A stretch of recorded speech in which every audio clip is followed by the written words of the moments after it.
Google Gmail is the way APS has teachers, staff, and students check email in between each other and outside sources.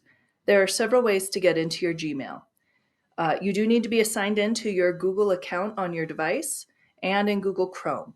So first thing you'll need to do is go to Google Chrome. You can check to make sure that you're signed in. It should say your email address up at the top. And then it should also say your email address here, and this should match the images to make sure you're signed into Chrome correctly.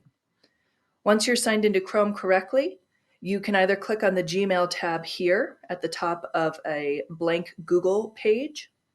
You can click on the waffle on any Google page and get to Gmail here, or you can type into the search bar mail.google.com. Once here, there's a couple of settings I'll show you, but all of your emails should be in the center here. On the left-hand side, you'll see the labels you have for your emails so you can organize them. I have all my created labels down at the bottom here. If you have chat turned on, you would see chat on this left-hand side at the bottom also. Your search bar is at the top here, so you can search for emails. And then on the right-hand side, you have quick links to open Calendar, Keep, Tasks, Contacts, and the fish hook so that you can mark any emails as phishing alerts. In order to customize your inbox, which is the first thing you can do, is to click on the settings wheel in the top right corner. You can choose your density if you want to see fewer emails at once.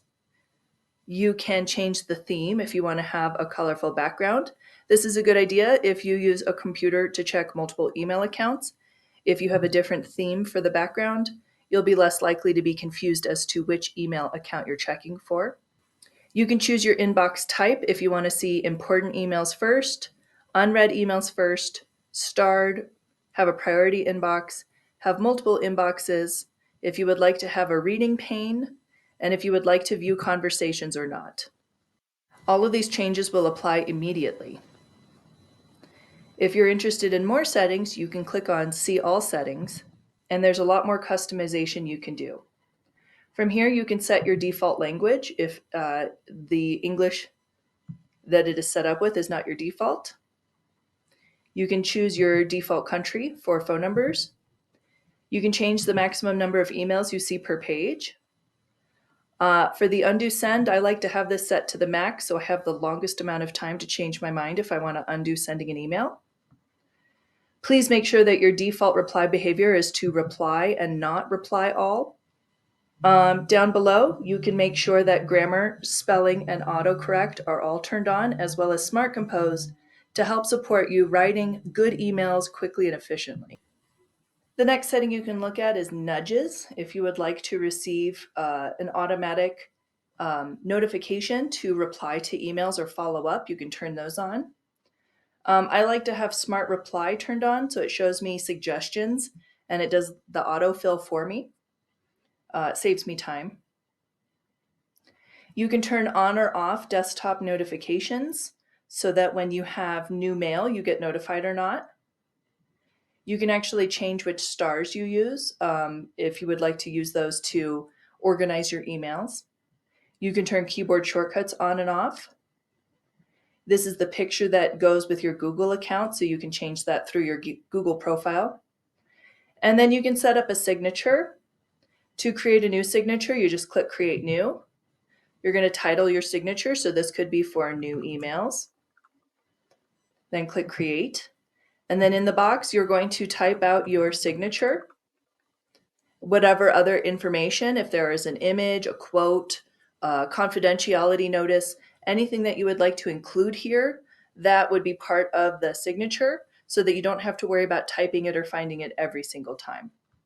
You can even bold, change the size of the font, change the font itself, add an image. You can change the size of that image because that picture is really big. It's kind of hard to do in this little box. There we go. So you set up that signature with whatever you want. You can even hyperlink if you want to link it to a website or a resource that you have.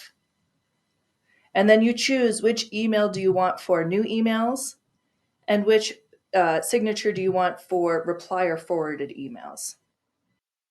After you've made any changes here, you're going to click Save Changes all the way at the bottom.